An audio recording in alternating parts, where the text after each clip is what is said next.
ഞാനിവിടെ ഉണ്ടാക്കാൻ പോകുന്നത് ഒരു മാങ്ങാച്ചാറാണ്. അതിലേക്ക് വേണ്ട സാധനങ്ങൾ: മാങ്ങ നുറുക്കി ഉപ്പ് കുഴച്ച് വെച്ചിട്ട് കുറച്ച് നേരമായി. അതിലേക്ക് വേണ്ട സാധനങ്ങൾ: 2 പച്ചമുളക്, കുറച്ച് വെളുത്തുള്ളി, ഉലുവ പൊടിച്ചത്, കായപ്പൊടി, വേപ്പില, മഞ്ഞൾപ്പൊടി. നമുക്കത് ഉണ്ടാക്കാം നോക്കാം. അപ്പോൾ അതാ സ്റ്റൗ കത്തിച്ച് ഒരു പാൻ അടുപ്പത്ത് അതൊന്ന് ചൂടായി വരട്ടെ. പാൻ ചൂടായി വന്നിട്ടുണ്ട്. അതിലേക്ക് കുറച്ച് നല്ലെണ്ണ കുറച്ച് ഒഴിച്ച് കൊടുക്കാം.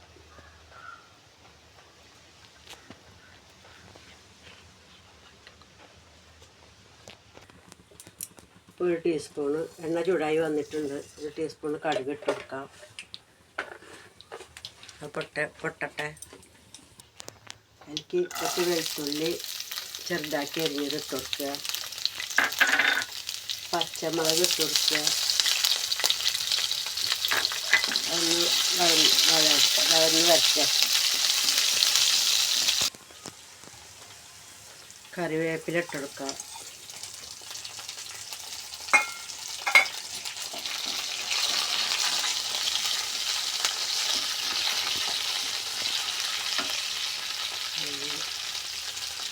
നല്ല എരിവുള്ള മുളക് പൊടി എടുത്തിൻ്റെ ഒരു 1.5 ടീസ്പൂൺ ഇട്ടാൽ മതി. ഞാനിപ്പോൾ ഇവിടെ ഒരു 1.5 ടീസ്പൂണാണ് ഇടുന്നത്. നല്ല എരിവുള്ള മുളക് പൊടിയാണ്.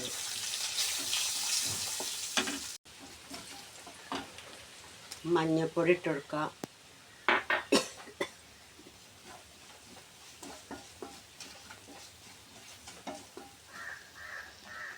എനിക്ക് ഒരു ചെറിയ ടീസ്പൂൺ ഉലുവപ്പൊടി ഇട്ട് കൊടുക്കാം.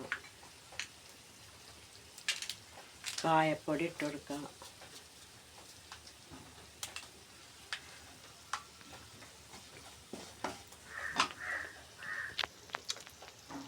ഒരു 3 ടീസ്പൂൺ വിനാഗിരി ഒഴിച്ച് കൊടുക്കുക.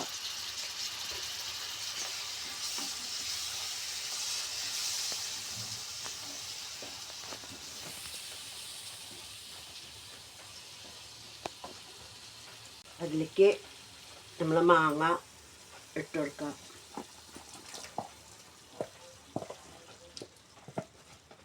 ഉപ്പൊക്കെ ചേർത്തിട്ട് കുറച്ച് നേരം മാറ്റി വെച്ച് ഉള്ള മാങ്ങയാണ്.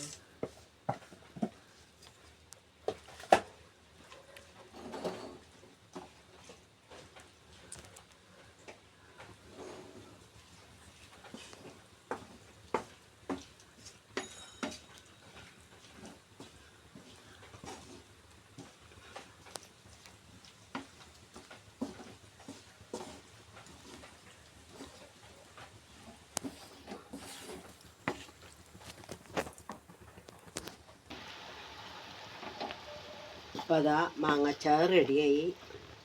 നമ്മൾ വീട്ടിൽ ഇതുപോലെ ഉണ്ടാക്കി വെക്കുക. ഇഷ്ടപ്പെട്ടെങ്കിൽ ലൈക്ക് അടിക്കുക, സബ്സ്ക്രൈബ് ചെയ്യുക, ഷെയർ ചെയ്യുക, ബെല്ലൈക്കൺ അടിക്കുക. ഇനി അടുത്തൊരു വീഡിയോ ആയിട്ട് വരുമ്പോൾ നമുക്ക് കാണാം.